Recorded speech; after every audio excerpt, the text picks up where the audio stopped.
noisy because we're right near the main road and a bit windy, but we're going to have a look around. There's some really old graves. The churchyard is actually still in use because there's fresh flowers on some of them, but we're going to see if we can get a bit closer to the church. Last time we came there was no access, but it looks like there might be a gap in the fence this time, so we're going to go and have a walk around now.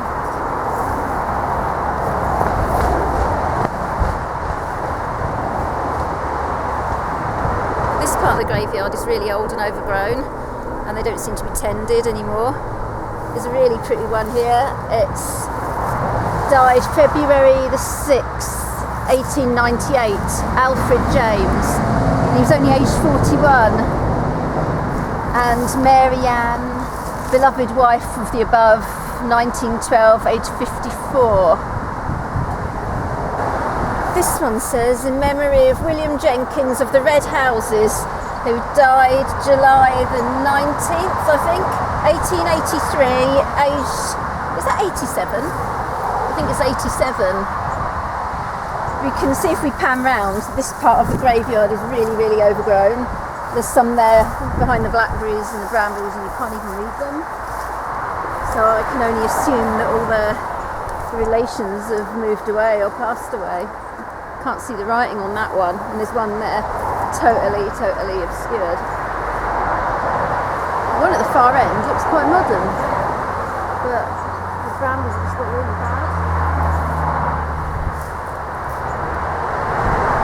I know this was for sale at one time, but the boards have all gone, so I don't know what's happening now. I think it's been empty for a long time because you can see the wood on the windows. It looks quite old. And there's a lot of ivy. And you can see on the tower there's a load of grass and ragwort and stuff growing out of it. See, it's kind of like, it looks like a little door at the bottom of the steeple there. It's open around one side. You can see there's stained glass on parts of it as well, but some of the little panes have been broken.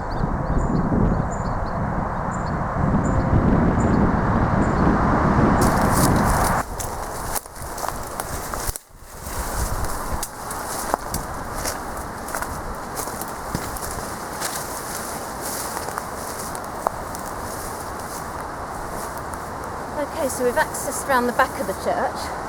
There's a van here, which we thought was belonging to someone who owns it, but it's obviously abandoned because you can see it's wrecked. You see the front of the church, that's beautiful. Look at the carvings around the doors and above it. That is lovely. What a shame it's empty. It really is a shame. There's obviously stained glass there and bell tower.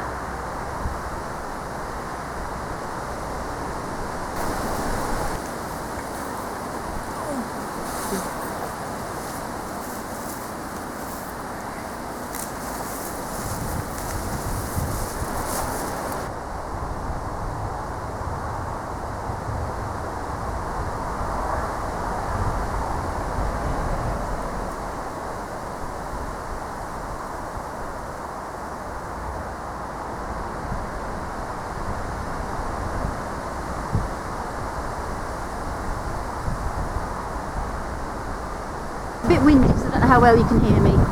Here's the main doors of the church and these lovely carvings either side. And then kind of above it there's like a coat of arms.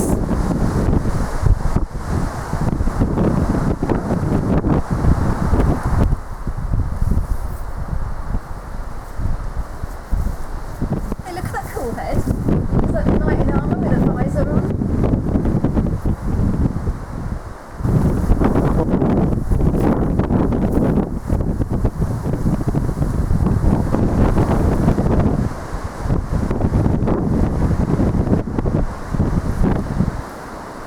We've managed to get around the other side now.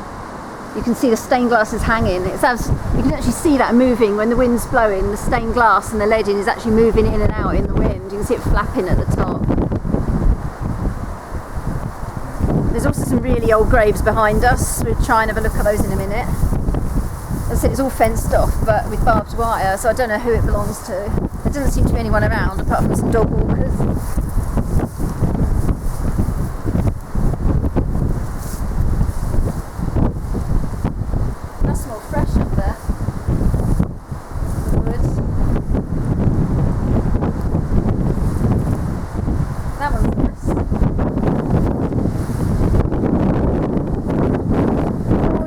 1878, died 1930.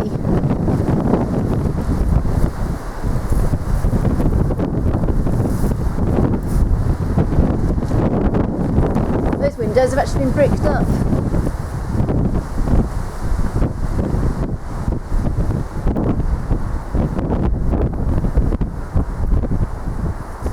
I bet that's lovely inside. You see the stained glass must be really beautiful.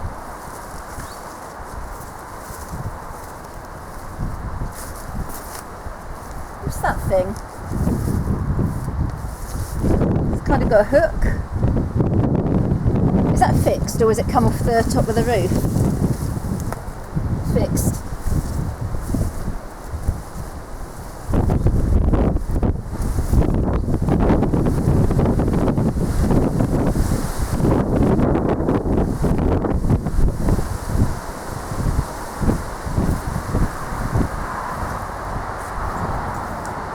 God, look at that one. What a shame there's no access points. You see some of the windows have been completely boarded up. Let's see if I can read this. Oh, this was someone posh. Baron somebody? Rudolph William somebody. Baron somebody. September 18.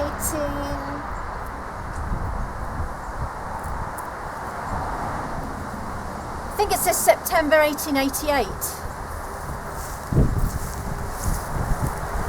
It's a shame they've actually bricked up quite a few of the windows, but that's been done long ago. Look, one of those faces is happy, and one of them's right miserable. There you go, there's the happy one.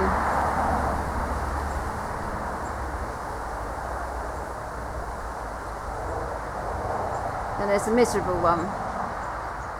Well, this must be the back of the church, because we're now around the other side from the main entrance. We're unlucky, there's no access whatsoever. But look at this. That is really weird. Look at the old door. It's almost like a sunken path. You can't get in, it's well barricaded off, but it's like a sunken path leading to a really ancient Gothic door. It must be the crypt. I'd love to get in there, I really would. But yeah, we're going to be unlucky and just have to have external shots, but it's still nice to get inside of the fence.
We're trying to get through to some of these old graves. There's loads of bracken and brambles. There's a really pretty one there.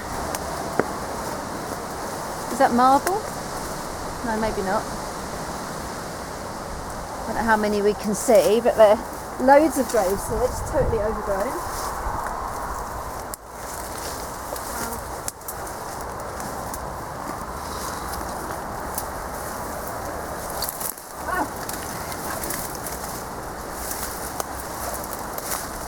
We're not going to get over to all of them.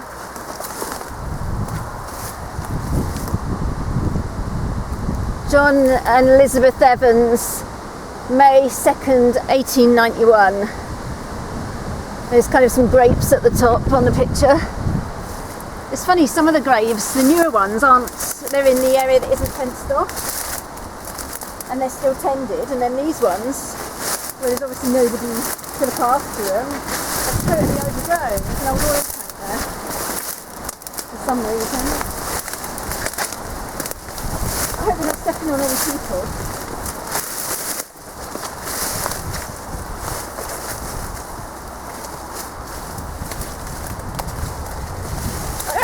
That hit me right in the eye, big time. I just hate stepping on where people are actually buried. Who's this? John and Elizabeth Davis. August 30th, 1897, age 21. God. And that one's got kind of corn and grapes and harvest sort of things on the picture.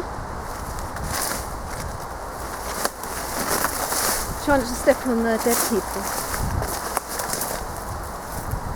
This one I can't even see because the brambles have totally covered it.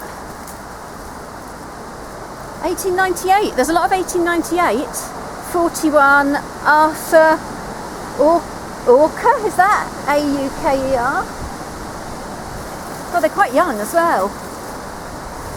I'm going to see if we can actually get out of this bit now because most of them are on the other side of the fence.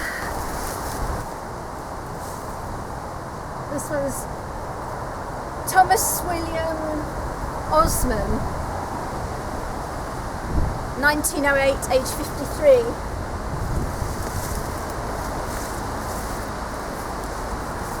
And there's this really nice cross one that's covered in ivy.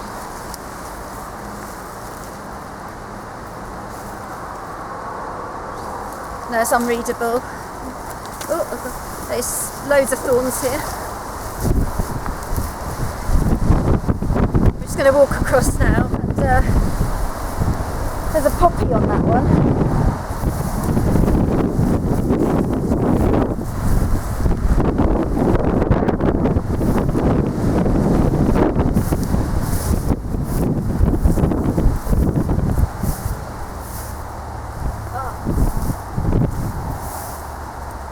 Sergeant Ernest Ivor Hughes, RA, killed in action 1944, age 25, buried in Sicily. So he was actually killed in the war and buried abroad. Looks like someone still comes here and sees the grave. Okay, I think that's about it for now. So I hope you enjoyed looking at this old church. It's been really nice to get up close to it. So thanks for watching. Bye.